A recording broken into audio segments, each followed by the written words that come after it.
Okay, purpose of this video is to define one-dimensional linear acceleration. If I plot v, the velocity, as a function of time, like this, where t goes like that and v goes like that, let's just say, for example, that at t equals 0, the velocity is 0, but then it starts to increase at a constant rate like that, so that at this time, let's call this one t initial, when I first started looking at it, and here's another time, t final, when I finished looking at it. When I started out, the velocity was v initial at this point right here, and when I finished looking at it, the velocity was v final. So the difference between the initial velocity and the final velocity, this is delta v, and that's equal to vf minus v initial.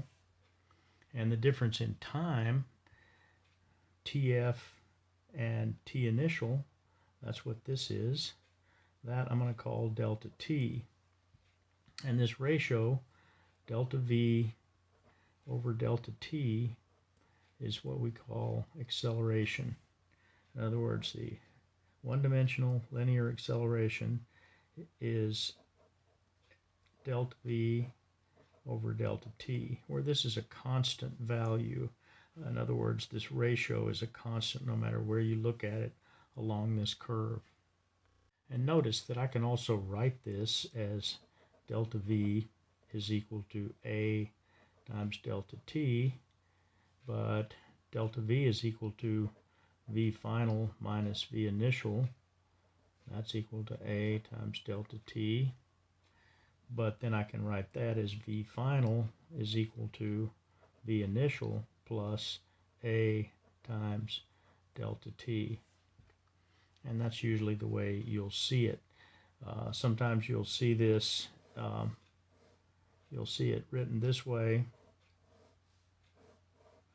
or you'll see it as just simply v is equal to v naught plus a t, like that, where t initial equals 0 and v naught is equal to v at t equals 0.